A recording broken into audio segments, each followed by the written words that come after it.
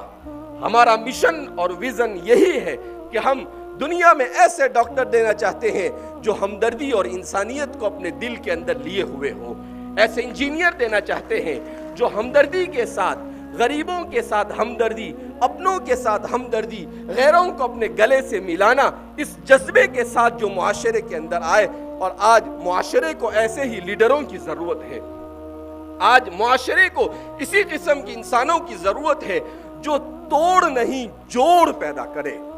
معاشرے کو جوڑنے والے چاہیے، توڑنے والے تو بہت آسانی سے مل جاتے ہیں اور توڑنے کے لیے محنت نہیں کرنی پڑتی ہے، مگر تعجب ہے 21ویں صدی کا ترقی یافتہ انسان توڑنے کے لیے جتنی محنت کر رہا ہے کبھی جوڑنے کے لیے اس نے اتنی محنت نہیں کی۔ اس نے میڈیا کو استعمال کیا توڑنے کے لیے، اس نے پالیٹکس کو استعمال کیا توڑنے کے لیے، اس نے ہر چیز کو استعمال کیا توڑنے کے لیے۔ اگر اسے وہ جوڑنے کے لیے استعمال کرتا تو اس ملک کا نقشہ وہ ہوتا کہ شاید آج 21ویں صدی میں ہندوستان آگے ہوتا اور امریکہ یہ ہمارا مقتدی اور ہمارے پیچھے ہوتا۔ اس لیے آج بھی ہمیں آنکھیں کھولنے کی ضرورت ہے کہ ہم سب مل کر یہ عہد کریں کہ ہم اس زمین کے اوپر محبت کے ساتھ رہیں گے، ہم ایک دوسرے کا تعاون، ایک دوسرے کا کندھے سے کندھا ملا کر رہیں گے، تب جا کر یہ ملک ترقی کرے گا۔ ورنہ آپ کو اس ملک کی ترقی کا خواب تو دکھا سکتا ہے مگر وہ خواب شرمندہ تعبیر نہیں ہو سکتا ہے جب تک کہ محبت کے ساتھ اس دنیا کے اندر میں جینے کا ہم عہد نہیں کرتے ہیں۔ میرے اس پروگرام میں چونکہ میری بہت ساری مائیں اور بہنیں بھی شریک ہیں، میں آخر میں ان کے نام بھی ایک پیغام دینا چاہوں گا کہ یہ محبت کرنے والے کہاں سے پیدا ہوں گے؟ یہ ان ماں اور بہنوں کی گود سے پیدا ہوں گے۔ کیوں؟ اس لیے کہ بچوں کی تربیت کہاں ہوتی ہے؟ سب سے پہلا مدرسہ یہ ماں کی گود ہے۔ اگر ماں نے محبت کرنا سکھایا تو وہ زندگی پر انسانوں سے نہیں اللہ کی ہر مخلوق سے محبت کرے گا، اور اگر ماں نے نفرت سکھائی تو وہ زندگی پر لوگوں سے نفرت ہی کرتا رہے گا۔ میری مائیں یہ عہد کر کر جائے کہ وہ اپنے بچوں کی تعلیم اور تربیت کی فکر کریں گی، وہ اپنے بچوں کو بہترین انسان بنانے کی فکر کرے گی۔ آپ کا بچہ اگر گالی بول دے تو آپ کو خوش نہیں ہونا چاہیے، ہمارے یہاں خوش ہوتے، دیکھو کتنی اچھی گالی بولتا ہے، ایسی گالی جو کبھی آپ نے سنی بھی نہیں ہوگی۔ ارے بھائی یہ کوئی فخر کرنے کی بات ہے؟ آپ اگر وہ گالی بولے تو آپ اس کی زبان کھینچ لو، کہا آج کے بعد اگر تو نے گالی بکی کبھی، اگر وہ کسی بڑے کا احترام نہیں کرتا ہے آپ دو کھینچ کر اسے مارو کہ آج کے بعد اگر کسی بڑے کے ساتھ تو نے بدتمیزی کی۔ اگر اس طرح سے ہم اپنے مائیں اور بہنیں اور باپ اپنے گھروں کے اندر میں اپنی اولاد کی بچپن سے تربیت کرے گا کہ بڑوں کا احترام کیا جائے، ان کا رسپیکٹ کیا جائے، چھوٹوں کے ساتھ شفقت کی جائے، صاف صفائی کے ساتھ زندگی گزاری جائے، ایک دوسرے کے ساتھ محبت کی جائے، تو میں نہیں سمجھتا ہوں کہ آئندہ آنے والی نسل یہ نفرتوں والی ہوگی، بلکہ وہ صرف اور صرف محبت کا چراغ لے کر گھر گھر پھرنے والی ہوگی۔ میں آپ حضرات سے رخصت لیتا ہوں اور آپ حضرات سے یہ درخواست کروں گا کہ جامعہ یہاں ITI بھی کھولنے کا ارادہ کرتا ہے، جامعہ یہ بھی چاہتا ہے یہاں پر اسکول کا بہترین نظام ہو، یہاں پر لڑکیوں کی تعلیم کا بہترین نظام ہو۔ اگر آپ نے زمین وغیرہ کے ذریعے سے تعاون کیا تو ہو سکتا ہے آگے چل کر یہاں پر BUMS یا BHMS کالج بھی یہاں پر کھولا جا سکتا ہے، یہاں فارمیسی کالج بھی کھولا جا سکتا ہے۔ آپ جتنا تعاون کریں گے جامعہ آپ کے ساتھ آگے بڑھنے کے لیے تیار ہے۔ اللہ رب العزت ہم سب کو اس ملک کو خوبصورت بنانے میں ایک دوسرے کا ہاتھ بٹانے کی توفیق مرحمت فرمائے۔ اللہ ہم سب سے راضی ہو جائے، ایسے اعمال کی توفیق مرحمت فرمائے۔